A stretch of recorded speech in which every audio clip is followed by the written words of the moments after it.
First of all, I want to say thank you all for coming. This is a pretty packed house for the end of the year, and I know that it's a busy season for everybody because we have a lot to do. I don't know about you guys, but I haven't even bought one gift for Christmas, so I get how busy life gets. So thank you guys for joining us. Our 13th speaker for the year for Co-Creating a Beautiful Life is the beautiful Janae Francis. Janae is such a beautiful soul. I don't know, how many of you guys know Janae personally? She is, I mean, look at all the love in this room for you. Did you see my husband didn't raise his hand? Because you know what's funny about that? That's because he doesn't know which one of you he's dealing with right now. At least my husband would say something like that. But Janae is an author. She has wrote several short stories and the book Faith to Forgive, which one of them, I think that's the one you're giving away as a raffle gift today. That's the one I'm writing right now. That's the one you're writing right now? Yes. What's the book that you're going to give away, the one that you gave me as well that I still need to read? Yeah. This one's called Spiritual Reflections. Yes. It's a collection of my columns that were all about spirituality in the Standard Examiner. So when I came to meet Janae, it was funny because I met her husband, her amazing husband. They are both talented individuals and I love them. But we had a lot in common when it comes to our community, our love for the community and helping homeless. I mean, that's basically what your whole entire nonprofit that you're starting is about, correct? Yes. Yeah, I love that. And we'll let you speak on that for sure. In fact, because I'm so passionate about that, I want you to know this is a free event. All donations go to our nonprofit, but this time we're going to let all donations go straight to Janae and her nonprofit to get that going. So, yeah, so if you guys have anything, we'd love to donate. Today she's going to be talking about a topic, forgiveness, right? Yes. And I don't know about you guys, but I have a lot of forgiving to still do. Raise your hand if you're with me on that. Like, there's people that have done things, said things that, we can't take back, but what we can do is learn from them and let us show up in a better way because of them. And I'm going to hand over the mic to the beautiful Janae because she knows a lot about this subject. So let's give her a warm welcome, everybody. Thank you. Oh, another friend just came. I'm so excited. Hey, I'm Janae Francis, and I am here today to share my faith journey with you and to talk about some steps to forgiveness that I've discovered along the way. And one thing about me is I'm passionate about horses. I grew up riding horses, and I competed with horses. And as you know, horses wear horseshoes. And I don't know if you've ever seen a farrier working with horseshoes, but they have to heat them up, and there's a lot of pounding that goes on in order to get them in the right shape. And even once they're shaped and sold in a store, each horse has a different size foot. And sometimes those even change over time, and they're not the same in 6 weeks when you get your horse shod again as they were the first time. And so the farrier has to do a lot of pounding on the horseshoe to get it in the right shape. And that's how we are. We came to earth to learn and to grow, and sometimes those things that make us learn and grow are not the things that we enjoy. And they pound on us, and they change our shape. And I want to talk about how that can make you sometimes a better person, and you can appreciate that. I brought my plant right here, and this is a unique plant. I was cleaning house with my mom one day, and she had this really overgrown plant that was from a funeral. And you know how funeral plants go. You don't want them to die, and you keep watering them. And sometimes there's a bunch of plants in, and some of them die, and over time they become really scraggly. Well, that's how this was. There was this plant, and I said, I think I can save that plant. And so I took it home, and I cut it all off. And I put the different parts in different bottles of water. And in Hooper, it's the greatest place to start a plant because the water has lots of crap in it. Right? Bad for us, great for the plant. And so her plant has literally given birth to about 20 plants at my house. And this one that I planted in this pot, I used to use when I would teach lessons at church. And every time I teach the lesson, I'd bring this plant and talk about how the plant has taught me. And so this plant, one of the lessons it has taught me is about forgiveness, because I have killed it on several occasions. And good thing I had other babies to put back. One time I boiled a bunch of peaches, and I didn't realize they spray peaches sometimes. And they apparently had sprayed these peaches. So I boiled a bunch of peaches to get the skids off, and I thought, this will be so good for my plant because it will nourish my plant, but it killed the plant.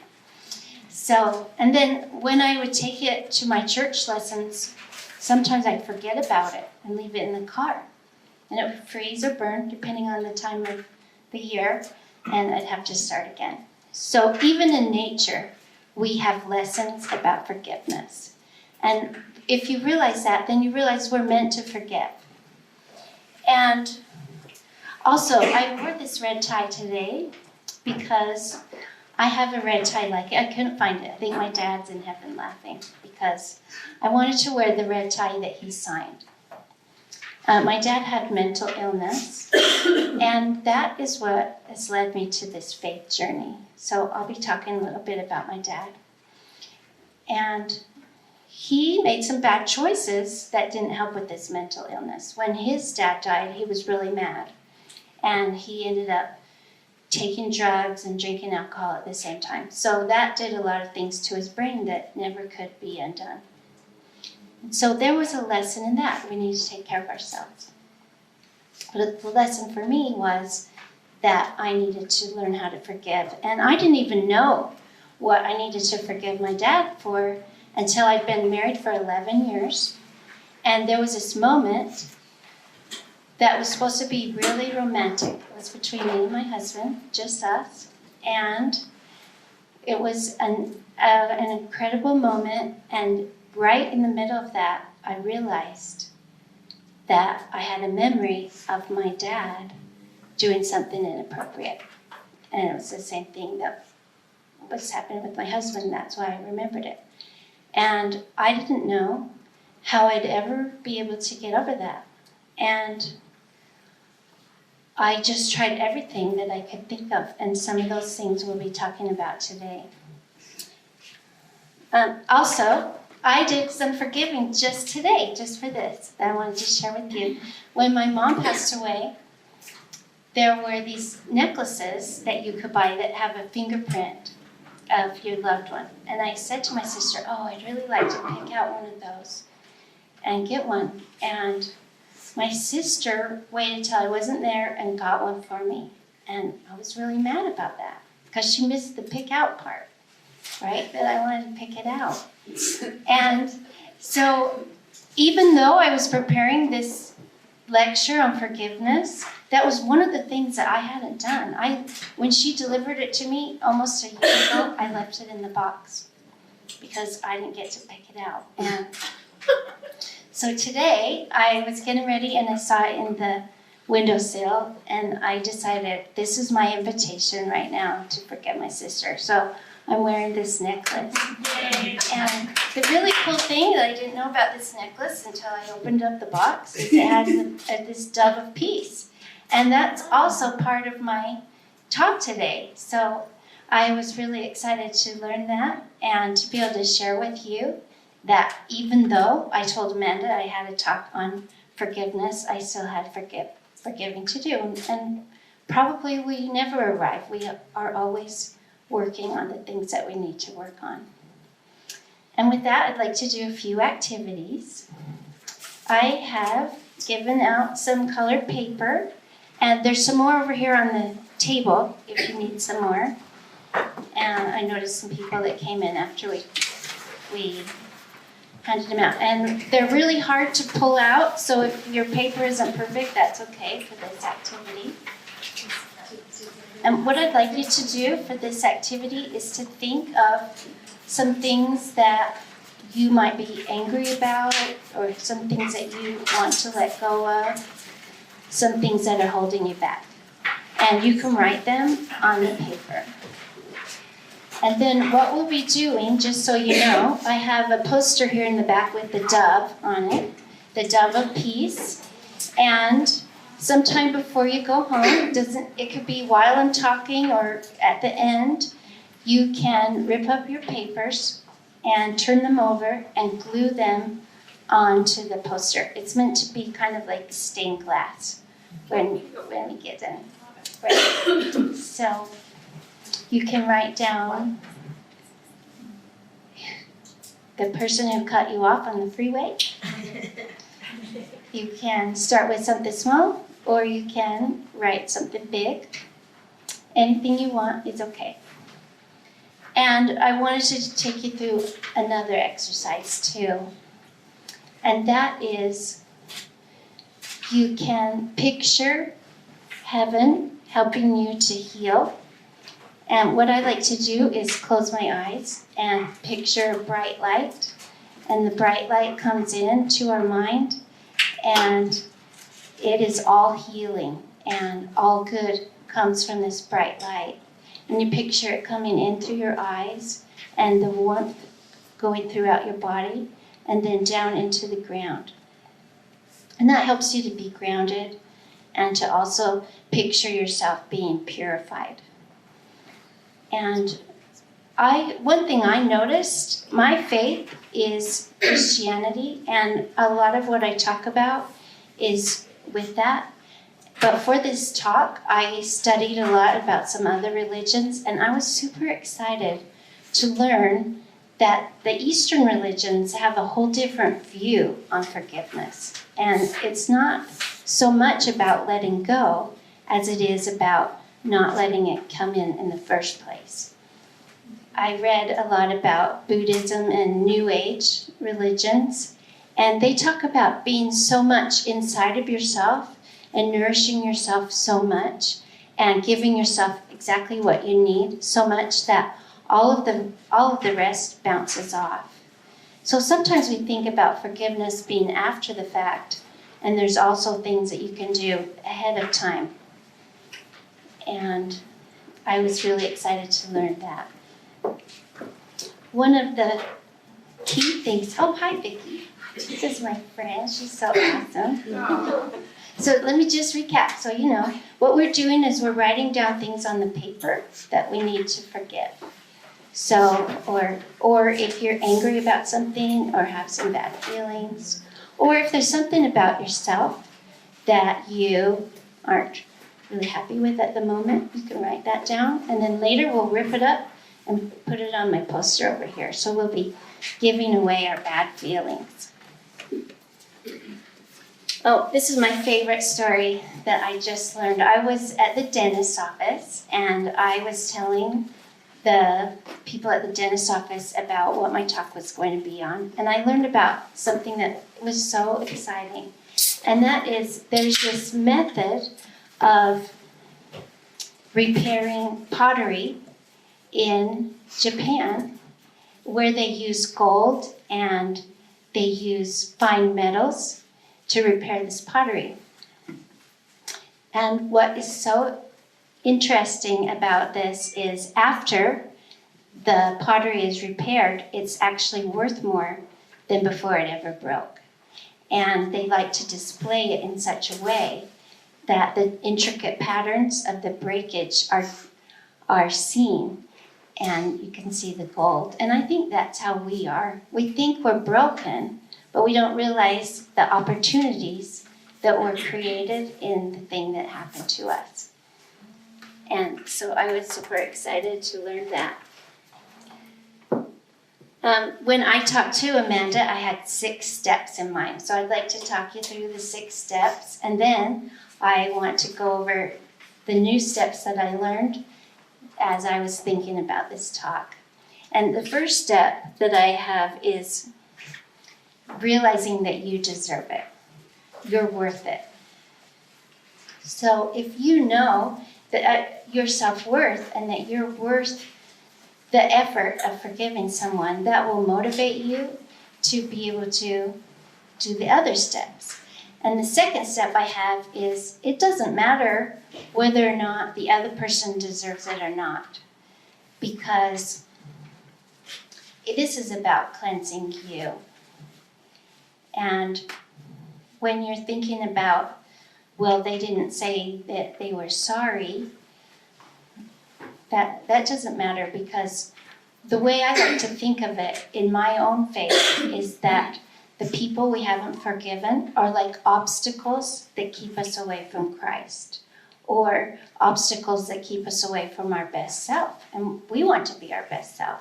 So that's why we want to go over these obstacles. So whether or not they said they're sorry, you still want to be your best self.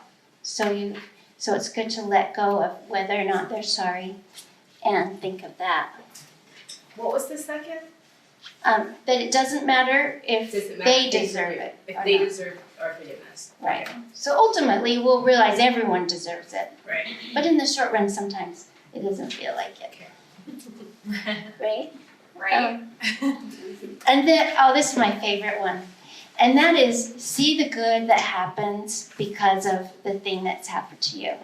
And I really like this one. And I gave a talk at a energy healing conference, and I was so excited about this next step that my whole talk was based on it. And it is seeing the good. So what happened to me is I had done a lot of things toward forgiving my dad. And one day I was dyeing a dress with my daughter. She was in a pageant, and she wanted a super fancy dress. And actually, she had won a pageant, and one of the prizes was a cruise, and all the winners had to have this red dress. And we'd been around, we looked at all these red dresses. She didn't like any of them. And now we were out of money because I had to pay my part of the cruise. She needed all these outfits, and this was the last thing. And she did not want a plain Jane red dress. And we were cleaning the closet, and we found an old wedding dress that had been a Halloween costume of her friends. And she came up and held up the dress, and she said, I think this is it. And so we dyed this dress red, and we put it in the pot and stirred it, and then we put it in the washing machine, and we were so excited. We were waiting at the washing machine the minute it came out, and the minute it came out, we were so disappointed because we didn't realize that it was made out of satin and that it would be all wrinkled when it came out. So at first we were so disappointed, and we didn't know what to do. We thought we'd start over, and then I said, what if we make the wrinkles be what's cool about it? And we work around the wrinkles. And that ended up being what happened. And the dress was just super beautiful. And we did the whole thing for $10. And so I was happy.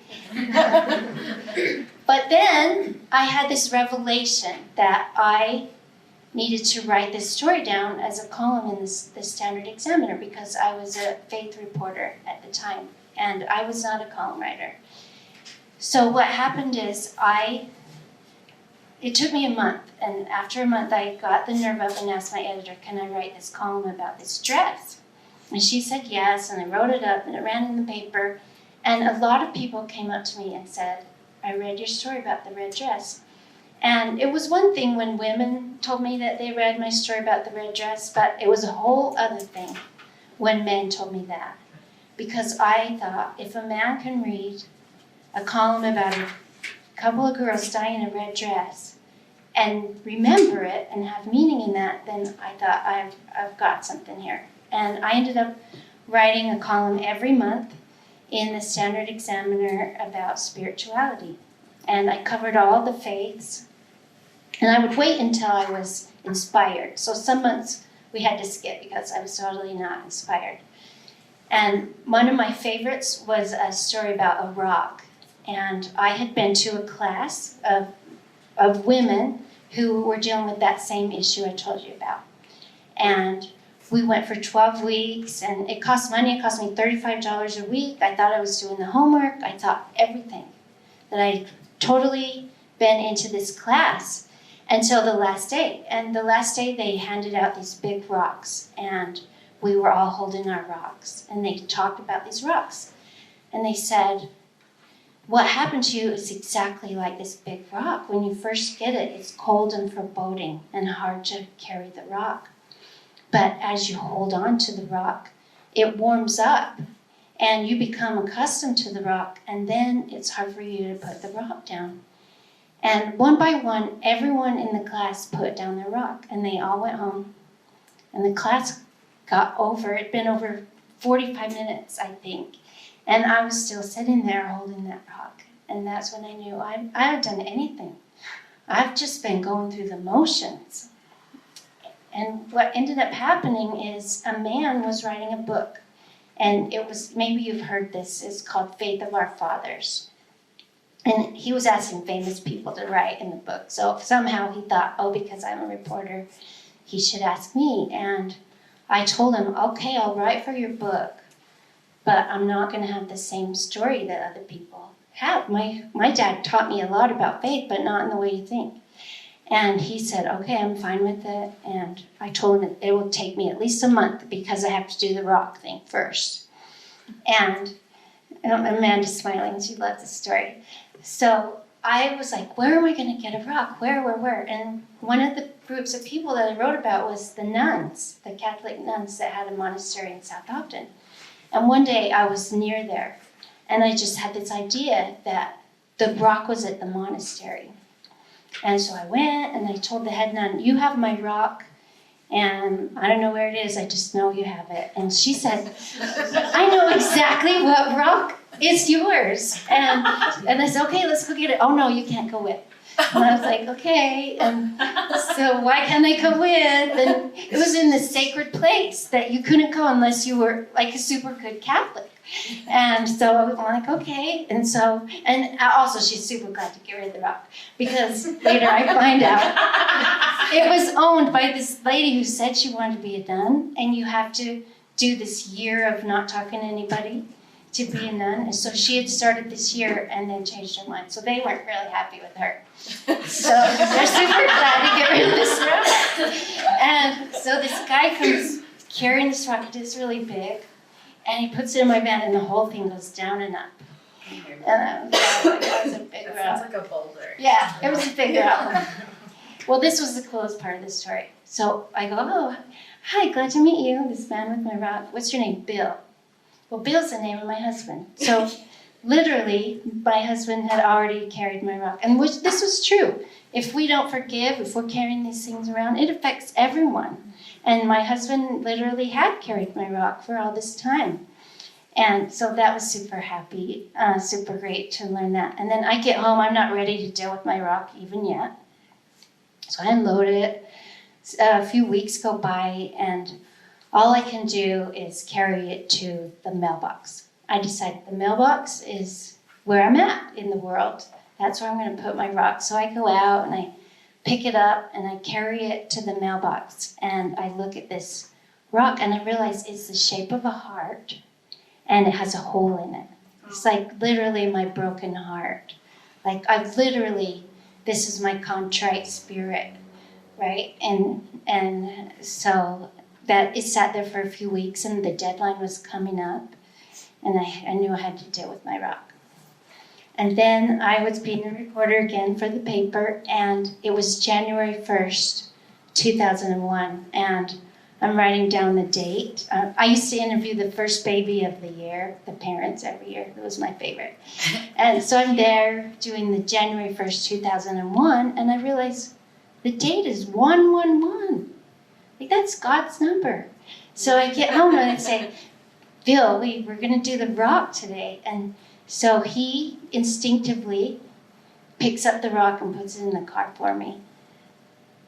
And we drive to where my childhood home was, and we put the rock there. And we drove away. And a week later, I wrote the essay. And then they didn't put it in the book. The point was, I grew. Yes. So that was super fun. And then I have another story about the column. So I don't know if you remember, but there was this mother who was pregnant, and she had terminal cancer.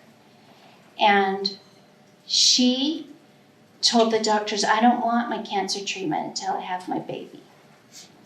And she ended up passing away, and the baby ended up passing away. But not until all of us learned a really great lesson about the willingness of that mother to give her life for her baby. And I wrote a column about that one. And I sent it to the Utah Press Association. And I got an award for the best column in large newspapers for all of the state. And so that was super fun for me to realize so many of these columns were about forgiveness. And without my forgiveness journey, I would not have gotten that award. And I would not have enjoyed writing that column for so many years. And here's the part that I'm going to tell you about. I am going to get to write that column again. Yes. So the Episcopal Church of the Good Shepherd, they do a lunch every month or every week, every Wednesday. They do a lunch for anyone who comes. It's a free lunch, and a lot of times the homeless people come. And there's a column about that in my book. At the Episcopal Church of the Good Shepherd, they're 24th and Grant. Yeah. Everyone should go sometime. I just did a tour through there the other day. Yeah, so every Wednesday from 11 to 1. Generally, the homeless people come at 11, so it's better if you go later, so that if they run out, you're the one that doesn't get the lunch instead of them. And the lady who started that had this idea for a street magazine or newspaper written by the homeless. And we're starting this nonprofit, and Amanda and Vicki are on my board, and it's super exciting. We had our first board meeting, and we all sat around with deer in the headlights. We don't know what we're doing, but we're going to do it. And this week we met with the publisher of the Standard Examiner. It might be a special section in the Standard Examiner if we can talk them into that. And then we'll use the overrun to raise our money and to spread those out. So we're hoping that works out. If not, there's a plan B, so all will not be lost if that doesn't work. And so I have my book here. If you buy my book, it will all go to the nonprofit, none to me, all to that. There's a attorney in my BNI, some of my BNI friends are here, that has offered to apply for a nonprofit status for free, and I just need the money to pay the state, so I'm super excited about that. Yeah, so that will be great. Some more steps that I had before I started this is, we talked about let go techniques. There are other things that you can do.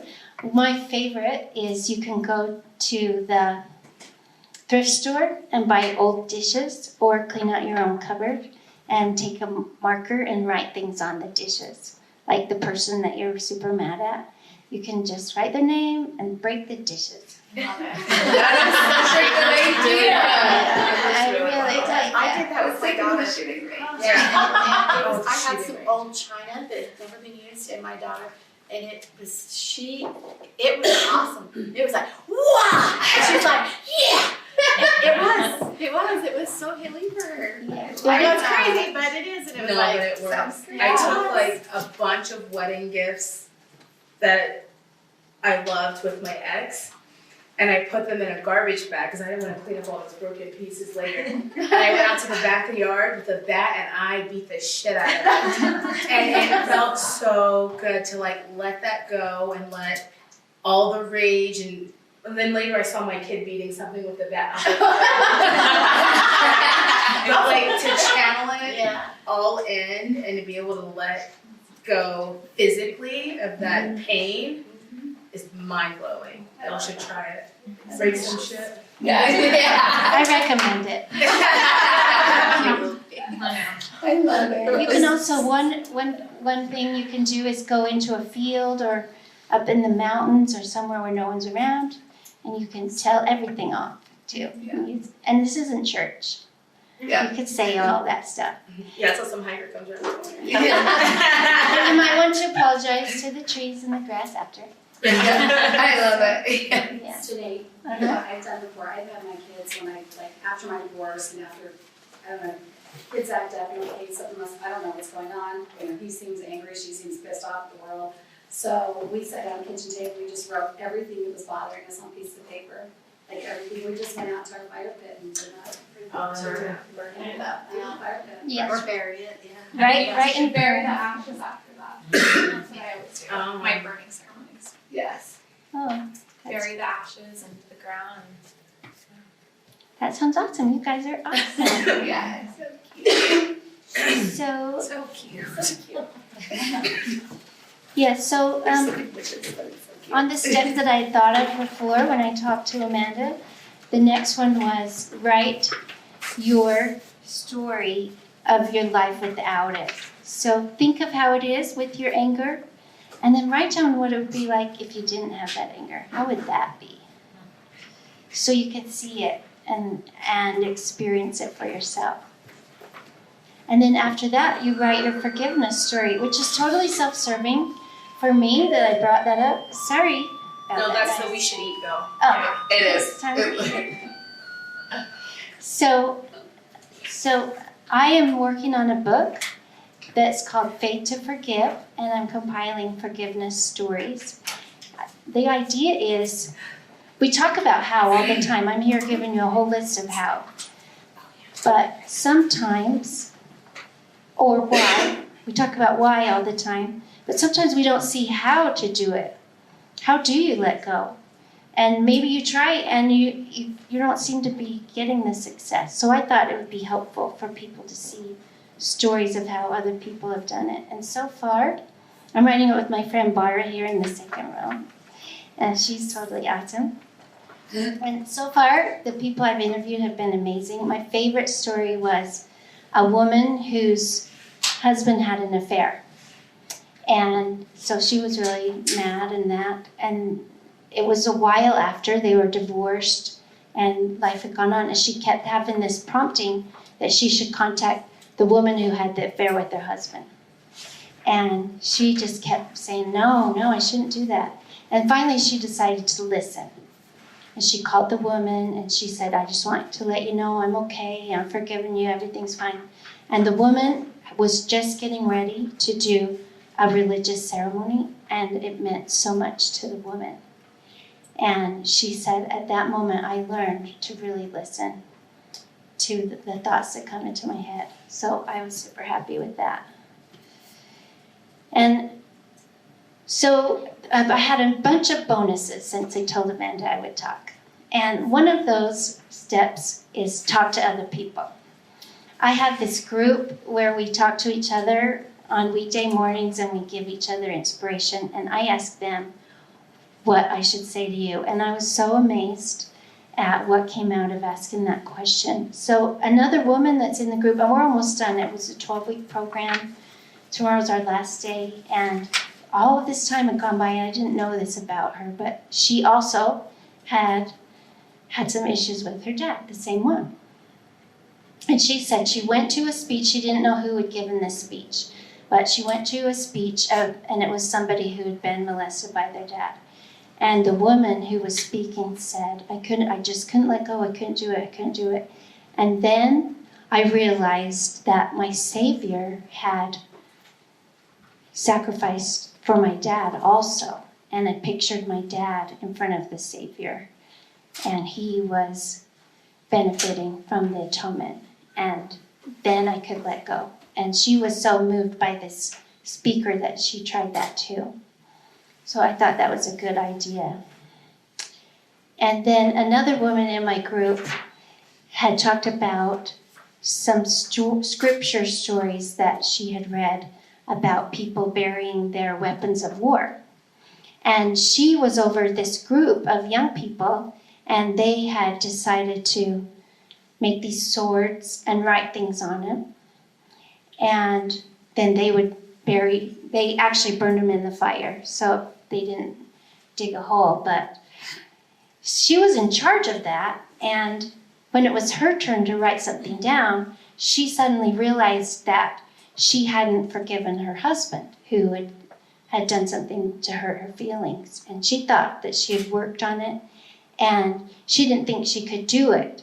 But because of the whole circumstances where she had set up the activity and now all of a sudden she had this prompting to do it, she had written down the anger that she had towards her husband. And she said the minute it hit the fire, she felt better. So I like that story too. And the third woman on the call mentioned Byron Katie. I don't know if any of you have heard of Byron Katie. But Byron Katie, her name is Katie something different. And she went through a mental breakdown. And when she was in this mental breakdown, she learned a lot about herself, and she came up with this program that she now shares with people, and she changed her name. So that's why it's Byron Katie. And she has 4 questions you ask yourself when is it true? So I'm upset because somebody said something to me and I think it means something. I ask myself, is that really what it means? And then I ask myself, the second question, is it absolutely true? Am I absolutely sure that this thing that the person did means what I think it means? And then you ask yourself, who would I be without this thought? Who would I be if I didn't think that what this person did means this thing? And Wait, then what? Who would I be if what? without this thought. Without this thought. Without like. If you think that somebody wronged you and that's the story that you're telling yourself. Right. Because a lot of us, we get into that. I actually learned this in my relationship coaching about Byron Katie, and I love it because it does help a lot. You're telling yourself this story and you're asking yourself, okay, is it true? Yeah. Am I absolutely certain that it's true? And who would I be without this thought? Okay. Basically, is this If it didn't really exist. serving me? Yeah. Like, how could I show up so much better in all different ways if I didn't tell myself this messed up story, right? Okay. Right, because no matter what people do to us or happens around us, it's always our own thoughts. That caused the reaction. Yeah, Right. that ultimately hurt us. So even if you are absolutely certain, like, who would you be without that thought and letting it make you react in that way? Right? Right, exactly. Thank you. And then finally, I skipped one. That's the 4th one. The 3rd one is, how do I act when I think this? So how do I act when I think, my neighbor just doesn't like me, or whatever it is?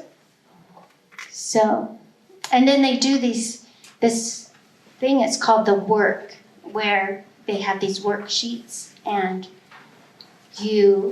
one person has the worksheet and the other person's doing the work, and they ask you the questions, and you work through it.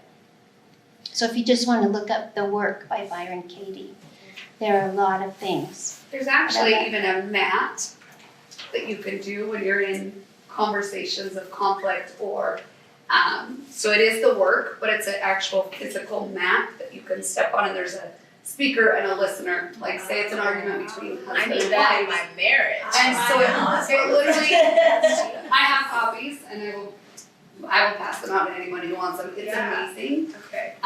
It definitely makes you think about what it is you're going to say, because you have to connect your body to that part of the mat. Yeah. I'm thinking, I'm feeling, and you're not allowed to react or speak until the other person gets on. And they have to actually repeat what you said Like that before they respond. So, and they can't respond in the way that they interpreted it, because we all know that's usually where the argument lies, is how they interpret it. They have to speak it for what it was exactly said like. Okay. So it actually makes them connect their physiology with their psychology together as well, which is proven to do something a little bit deeper in the compassion and understanding department. Okay. Right? Great, thank you. Yeah, yeah. Now I I'll for get them sure, out. I for sure feel like I'm teaching church now, because Yeah. that's the secret they tell you. Yeah. You just get everyone else to teach your lesson. And then Yeah. you say, thank you very much. I love it. Yeah. So, after I left from telling Amanda those 6 steps, I had a bunch of other ideas that I'd like to share with you. And the first was, you got to be willing to be vulnerable. And that's the hardest part. And there's this woman named Brene Brown, and she did some research on shame. And she's got so into this work this work and this research that she had a breakdown herself. And she had this TED Talk where she talked about having this meltdown. And then that led to more meltdowns because she realized how vulnerable she had been. And so she came back and did another TED Talk about the first TED Talk. And the second one where she talks about the result of her being vulnerable has been viewed by so many people. It's one of the top 10 TED Talks of all time. And that will bring me into the next step that I realized, and that was see the experience the way the other person sees it. So if somebody's being mean to you, try to see what it is that they're going through. And that's also called compassion. And she said what she learned about shame was that's the opposite of compassion. So if you can get rid of your shame in your body, then you'll be able to have compassion for other people. And also, when talking about seeing what's in us, I went to a class on hypnotherapy taught by Dennis Parker. And he defined anger as always being rooted in disappointment. And I really liked that definition because that takes us back to those Eastern religions I was talking about. It's about not having the expectation that other people will act in a certain way. And also, you can't see in other people what isn't true in yourself. So if you can work on yourself and build your own self up, then you won't see it in other people. And you can see that this is true.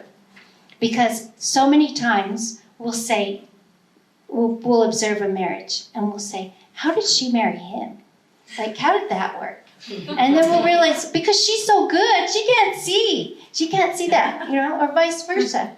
Or somebody will do something and you'll go, how does that person not react? And it's because you see what's in you. And my favorite experience with this, I was at this self-help program and they had us write down our hero. And they said, now write adjectives about your hero. And I was going crazy. All these really cool things about my hero. And they said, now read your story that you wrote about your hero and put your name in it. And it was so great. I am all these things. And that's because if you see it in other people, that makes it true about you. So if you can be the best you that you are, then you'll see the best other people. You'll see the best in them. And that will help you towards forgiveness. Another step is nourish yourself. I had been to this self-help program and it went for 4 days. And every day I was sicker. And finally, on the last day, the speaker turned to me and said, you need to eat better food. If you can nourish yourself, then you'll be able to do the hard work. But if you only eat bad food, you won't be able to have the strength to do the things that you're supposed to do. And you can always also nourish yourself through actions. And Heidi, she's back there in the back. She's one of my coaches, Heidi Hills. And we were talking about, she said, what can you do to nourish yourself? And I said, I can play the piano. And she said, I didn't know you knew how to play the piano. And the truth is, I don't know how to play the piano. But I was excited about this song that I heard, and it just was in my head, and I wanted to hear it more and more and more. So what I did was I figured out how I could play that song on the piano. It's actually a keyboard that I had. And I didn't know how to do the chords. Those were super hard. How was I going to remember B and G and on my left hand, and how was that supposed to work? So I put green stickers on B and G. And then there were these 2 other notes. And I put that I was supposed to play together and remember and all that. And I put pink stickers on those. And then I had 1 chord that was a green sticker and a pink sticker because some of the chords had some of the same notes. So I kept playing the song. And I realized that I enjoyed playing the piano. And I have had a really hard time learning to play in my life. I'm not good at playing. I have to really get in a mood before I can just totally enjoy myself. And I realized there's a reason why they named it playing the piano, because it's playing and it's fun and I can do it for joy. And if we can nourish ourselves and find joy in our lives, then we'll be able to forgive people, we'll be able to be better people, and we'll be people that are other people like being around. And that reminded me of this really fun story about Amanda. So when I came, I'm an open book, so it's all good. when I came to do the recording, to invite all of you here this day, she hugged me a bunch of times. And I said to her, I think you've hugged me 10 times. And she said, no, I have to hug you one more time, so it's 11. Right? So I went out on the street after 11 hugs. And this stranger came up to me and was just so happy to meet me.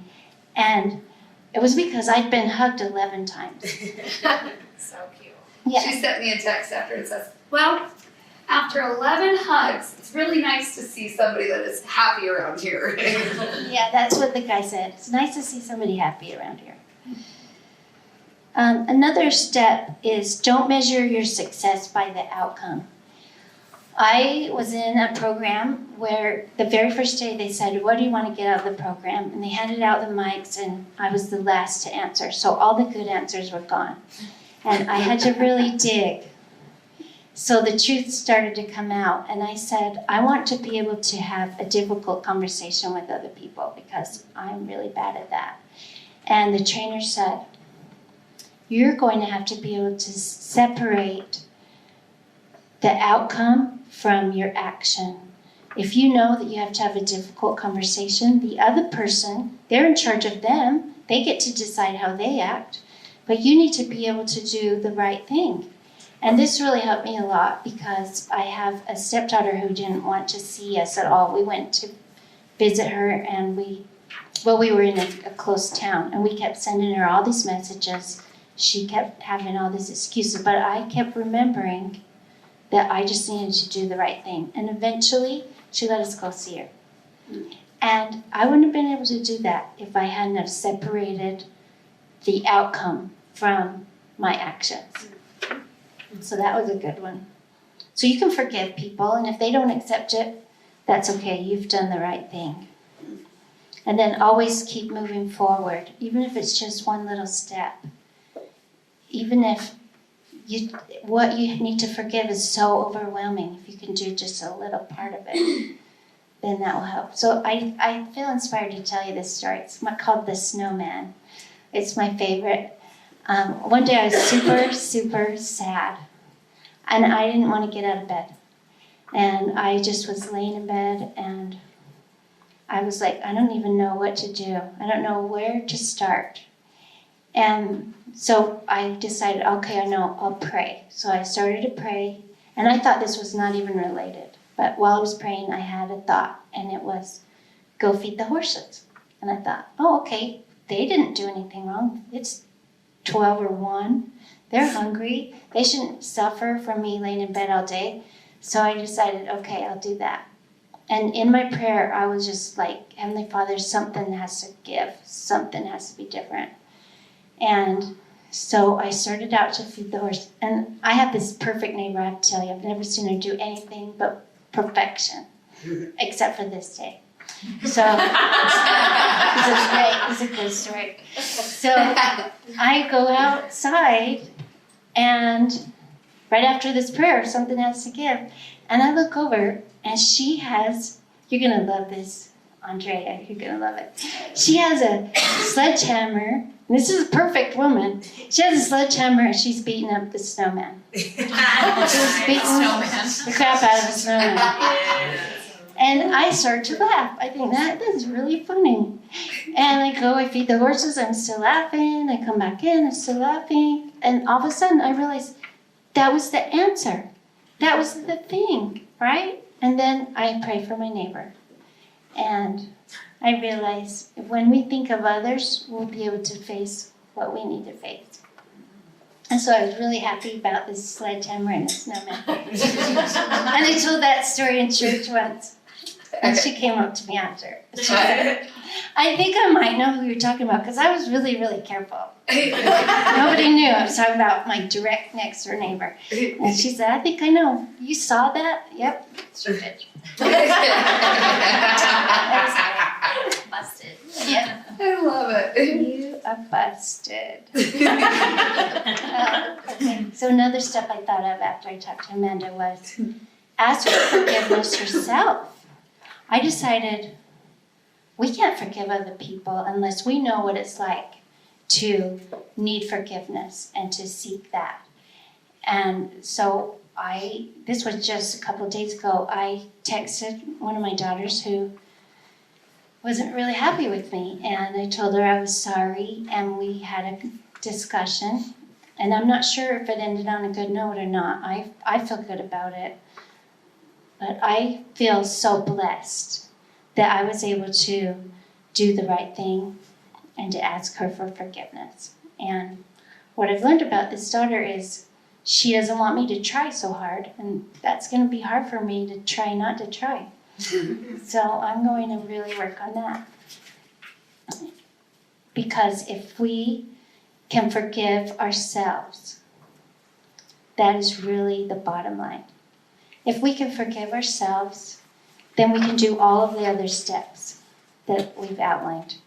If we can look ourselves in the mirror, and Heidi makes me say, I love you to myself in the mirror. If we can look at ourselves and feel good about what we see, then when we turn and look at the rest of the world, we will love what we see there too. So any forgiveness that we have to do starts inside ourselves. And with that, I'm super glad that I got to talk today. You guys are the perfect audience. When I pictured my audience, it was never as awesome as all of you. I'm super, super glad that you all came. I hope you learned something, and thanks for being awesome.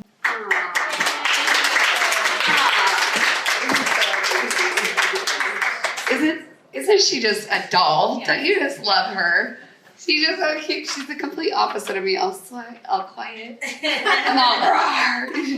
She's got fire in there, though. I love it.